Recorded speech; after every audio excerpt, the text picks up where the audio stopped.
Tuwing eleksyon, nalalagay din sa panganib ang buhay ng mga election officer.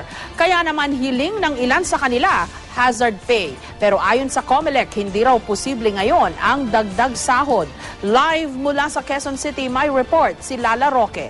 Lala? Jessica, tama, ika nga buhay ang nakasalalay sa tuwing gagampanan ng election officer ang kanilang tungkulin sa araw ng eleksyon. Pero sa laki ng responsibilidad nila ay hindi naman daw ito nasusuklian dahil sa baba ng ibinabayad sa kanila.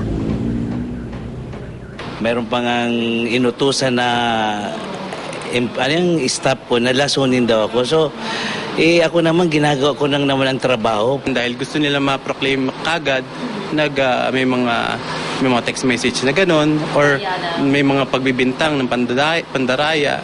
Ilan lang ito sa mga nararanasan ng mga election officer tuwing sasapit ang eleksyon. Ika nga, tila ba nasa hukay ang isa nilang paa sa tuwing gagampanan ang kanilang tungkulin. Nito lang January 23, pinagbabaril umano ang bahay ni Attorney Jay Balisado, Election Director ng Region 11. Dahil sa mga insidenteng ito, hiling ng mga empleyado ng COMELEC, dagdagan ang kanilang kompensasyon. Aabot daw sa halos 5,000 empleyado ng COMELEC nationwide. Hindi naman daw mahirap ito para sa COMELEC.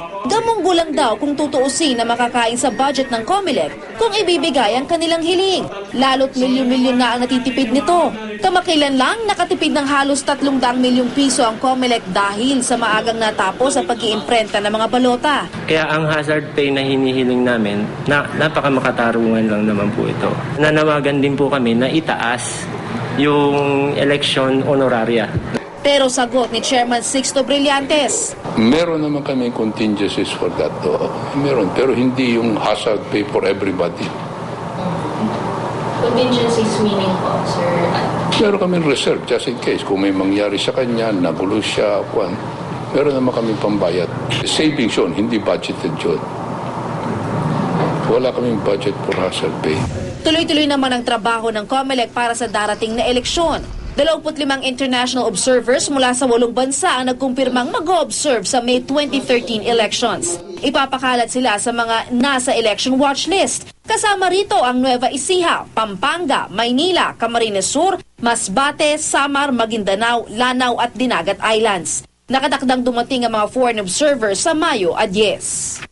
Jessica, sa gitna naman ng hiling na hazard pay o dagdag honorarium ng mga election officers, ay dire-diretso pa rin naman daw at hindi naapektuhan ang kanilang trabaho at ang kanilang sinasabi, bagaman wala pa naman daw ito, ay buong puso pa rin silang magseserbisyo sa ating bayan, lalo na sa darating na eleksyon. Jessica. Pero Lala, may insurance naman sila considering yung dangers that come with the job, no? At saka yung trabaho nila, COMELEC sila. Alam naman natin ang laban sa politika, madugo minsan. May insurance ba ang mga election officer? Hindi natin na detalyan, pero ang sinabi sa atin ni Chairman Brillantes ay meron silang contingencies na kung sakali man daw kakailanganin, wag naman sana kung talagang may masasawi. Pero sa mga kaso, ito yung kanilang ginagamit. Pero Jessica, madagdag ko lamang, no, dahil itong ating nga tinatanong kay Chairman yung hazard pay, sa kanyang pananalita ay ito yung eksaktong sinabi niya, we cannot come up with the hazard pay because we are already presuming na magkakagulo.